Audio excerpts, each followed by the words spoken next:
अस्सलाम वालेकुम। आज है हमारा डे 11 सऊदी अरेबिया मदीना में। आज का ब्लॉग बहुत ही स्पेशल है क्योंकि आज हम जा रहे हैं मदीने पाक की ज़ियारतों के लिए। ये है हमारी वो बस जो हमें मदीने पाक की ज़ियारतों के लिए लेके जाएगी। हम लोग सुबह फजर में ही उठ गए थे, फजर की नमाज़ पढ़ी, थोड़ा बहुत नाश्ता किया और उसके बाद हम नीचे आ गए। जब नीचे आए तो हमारी बस खड़ी थी। हम लोग बस में बैठे और सुबह ही सुबह हम ज़ियारतों के लिए निकल गए। माशाल्लाह से आज मैं बहुत खुश थी, बहुत ही अच्छा लग रहा था। सबसे पहले हम आज जाएंगे ग़ज़वा ओहद के मुकाम पर। यहाँ हम पहुँच गए हैं। ये सामने आपको जो पहाड़ नज़र आ रहा है जहाँ पर काफ़ी सारे लोग खड़े हुए हैं, ये है ओहद का पहाड़ जिसको जबल ओहद भी कहते हैं। यहाँ पर ग़ज़वा ओहद हुई थी। यहाँ पे बहुत सारे कबूतर थे, लोग यहाँ पे कबूतरों को खाना खिला रहे थे। इसके बाद हम आगे गए। ये जो काली जालियाँ हैं, इसके पीछे हज़रत हमज़ा की कब्र मुबारक है। यहाँ पर हज़रत अमीर हमज़ा की कब्र के साथ साथ 68 सहाबाए कराम की भी कब्र थी। ये जो आपको नज़र आ रही है, ये हज़रत अमीर हमज़ा की कब्र मुबारक है। हम लोग यहाँ कुछ देर रुके। यहाँ पर हमें फ्री नाश्ता भी मिला जिसमें चाय थी और केक था। हमने वो खाया, थोड़ी देर यहाँ वीडियो बनाई। इसके बाद हम लोग ग़ज़वा खंदक के मुकाम पर आ गए। यहाँ पे हमारी बस सिर्फ खड़ी हुई थी, हम लोग उतरे नहीं थे और यहीं से हमने ग़ज़वा खंदक का मुकाम देखा। ये सामने जो आपको पहाड़ नज़र आ रहा है, यहाँ पर ग़ज़वा खंदक हुई थी।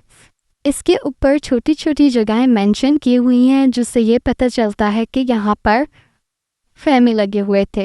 ये सामने जो आपको नज़र आ रही है जगह जहाँ खिड़की सी बनी है, यहाँ पर हमारे नबी पाक सल्लल्लाहु अलैहि वसल्लम का ख़ैमा था।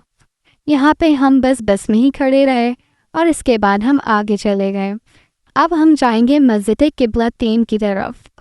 मस्जिद क़िबलतैन की मशहूर बात यह है कि यहाँ पर दो क़िबले हैं, एक जो फ़लस्तीन की तरफ है और एक खाने काबा की तरफ है। इसकी कहानी कुछ इस तरह है कि नबी पाक सल्लल्लाहु अलैहि वसल्लम जब नमाज़ पढ़ा रहे थे, उस टाइम पे उनको वही नाजिल हुई जिसमें अल्लाह ताला की तरफ से ये पैगाम था कि नबी पाक सल्लल्लाहु अलैहि वसल्लम अपना क़िबला बदलें। तो उन्होंने नमाज के दौरान ही फ़लस्तीन की तरफ से मुड़कर खाने काबा की तरफ अपना क़िबला कर लिया और नमाज अदा करी। इस मस्जिद के दो क़िबले हैं, लेकिन हम जब नवाफिल पढ़ते हैं तो खाने काबा की तरफ ही मुँह करके पढ़ते हैं। माशाल्लाह से बहुत खूबसूरत मस्जिद थी ये। गर्मी बहुत ज़्यादा हो रही थी क्योंकि दोपहर का टाइम हो रहा था। हम लोग यहाँ पर आए और औरतों की नमाज की जो जगह थी वहाँ पर मैं आ गई। ये ऊपर की तरफ औरतों की नमाज का एरिया बना हुआ है। सबसे पहले मैंने यहाँ वज़ू बनाया था, उसके बाद मैंने यहाँ पर 2 रकात नफिल पढ़े थे और फिर अपनी दुआएं की थी। माशाल्लाह बहुत खूबसूरत मस्जिद बनी हुई थी। बहुत सारे लोग यहाँ पर आ रहे थे, दुआएं कर रहे थे, नवाफिल अदा कर रहे थे। हमारे पास टाइम बहुत ज़्यादा कम था क्योंकि हमारी बस सिर्फ 20 मिनट के लिए यहाँ रुकी थी, तो मैंने 2 रकात नवाफिल ही पढ़े और उसके बाद अपनी दुआएं करी और मैं यहाँ से निकलने के लिए खड़ी हो गई। चलते चलते मैं यहाँ की वीडियो भी बना रही थी ताकि मैं आप सबके साथ शेयर कर सकूँ। बहुत खूबसूरत मस्जिद बनी हुई थी। गर्मी बहुत ज़्यादा थी। जब हम लोग यहाँ आए तो यहाँ पर हमें पानी मिला जो कि फ्री में बट रहा था और साथ में एक केक मिला।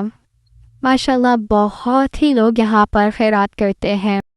इसके बाद हम लोग मस्जिद कुबा के लिए निकले और ये है मस्जिद कुबा। ये बाहर का एरिया है। मस्जिद कुबा वो मस्जिद है जो तौहीद के नाम पर इस्लाम की पहली मस्जिद बनी थी। यहाँ पे 2 रकात नवाफिल पढ़ने का भी उम्र जितना सवाब होता है। इसकी बहुत सारी बातें हैं, जैसे कि मक्का के लोगों के पास हरम है, मक्का के लोगों के पास बहुत सारे ऐसे मुकाम हैं जहाँ पर वो जा सकते हैं बआसानी और इबादत कर सकते हैं। तो मदीने पाक के लोगों ने नबी पाक सल्लल्लाहु अलैहि वसल्लम से कहा کہ ہمیں بھی کچھ اس طرح کا تحفہ دیں، کیونکہ ہمارے لیے مکہ جانا آسان نہیں ہے۔ ہمیں بھی کچھ ایسا تحفہ دیا جائے کہ ہم یہاں پر ہی ثواب کے معاملے میں ان کے برابر ہو جائے، کیونکہ اس طرح تو مکے کے لوگ ہم سے بہت آگے نکل جائیں گے۔ تو نبی پاک صلی اللہ علیہ وسلم نے فرمایا کہ مسجد قباء میں نماز پڑھنے، نوافل پڑھنے کا اتنا ہی ثواب ہے کہ جیسے کہ تم لوگوں نے عمرہ کر لیا، عمرے کی سعادت ہو گئی۔ مسجد قباء میں رسول پاک صلی اللہ علیہ وسلم نے خود حصہ لیا اور ان کے صحابہ نے، انہوں نے ساتھ مل کر یہاں کی اینٹیں رکھیں، یہاں کی بنیادیں رکھیں۔ مطلب ہمارے نبی پاک نے صلی اللہ علیہ وسلم اور تمام صحابہ کرام نے ساتھ مل کے اس مسجد کو تعمیر کیا تھا۔ یہ سارا لیڈیز کا پرے ایریا ہے جو آپ ویڈیو میں دیکھ رہے ہیں۔ مسجد قباء کی کہانی تو بہت طویل ہے، میں پوری تو اس ویڈیو میں شیئر نہیں کر سکتی، لیکن مختصر بتا دیتی ہوں کہ مسجد قباء وہاں بنی تھی جہاں ہمارے نبی پاک صلی اللہ علیہ وسلم کی اونٹنی بیٹھی تھی۔ یہ واقعہ کچھ اس طرح سے تھا کہ ایک آدمی ہمارے نبی پاک صلی اللہ علیہ وسلم اور صحابہ کرام کی دعوت کرنا چاہتا تھا، لیکن بہت غریب تھا۔ اس نے یہ عرض بھی کیا ہمارے نبی سے۔ نبی پاک صلی اللہ علیہ وسلم نے کہا کہ چلو میں ان کے گھر جاؤں گا جہاں پر یہ اونٹنی بیٹھے گی۔ نبی پاک صلی اللہ علیہ وسلم کی اونٹنی یہاں بیٹھی جہاں پر ان کا گھر تھا، اور یہیں پہ مسجد قباء بنی ہے۔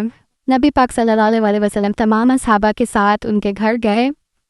جب اس آدمی نے دیکھا کہ یہ تو بہت سارے لوگ آ گئے ہیں اور میرے پاس تو بکری کا صرف ایک بچہ ہے، میں کیسے سب کا کھانا پورا کروں گا؟ تو نبی پاک صلی اللہ علیہ وسلم نے فرمایا کہ پریشان مت ہو، اور ہمارے پیارے نبی پاک صلی اللہ علیہ وسلم کی عصمت سے وہ چھوٹا سا بکری کا بچہ جو انہوں نے پکایا تھا اس آدمی نے، وہ سب میں تقسیم ہوا اور سب نے پیٹ بھر کے کھانا کھایا۔ اور اسی جگہ پہ مسجد قباء ہے اب، مطلب اس آدمی کا جہاں گھر تھا۔ مسجد قباء میں نوافل ادا کرنے کے بعد، اپنی دعائیں مانگنے کے بعد ہم لوگ نکلے تو یہاں پر حضرت سلمان فارسی کا باغ آیا۔ یہ باغ بہت ہی بڑا ہے۔ یہاں پر ہماری بس رکی تھی، لیکن ہم یہاں اتر نہیں پائے تھے کیونکہ ہمارے پاس ٹائم بہت زیادہ کم تھا اور ظہر کا ٹائم ہونے والا تھا، تو ہم نے بس سے ہی اس جگہ کی زیارت کری تھی۔ یہ جتنے بھی درخت آپ کو نظر آ رہے ہیں، یہ پورا حضرت سلمان فارسی کا باغ ہے۔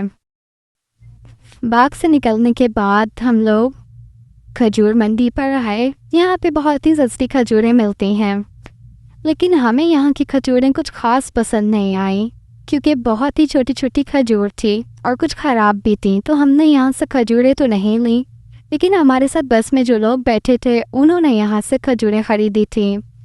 اس کے بعد ہم لوگ ایک مقام پر آئے، یہاں پہ انہوں نے ہمیں فری میں حلوہ چکھنے کے لیے دیا، تو میں نے اس کی ویڈیو بنا لی۔ اس مقام میں ہر طرح کے کھانے ملتے ہیں پاکستانی۔ ہم نے یہاں سے کھانا لیا اور ہوٹل آ گئے۔ ہوٹل آ کے ہم نے کھانا کھایا۔ آج کے لیے اتنا ہی تھا۔ اللہ حافظ۔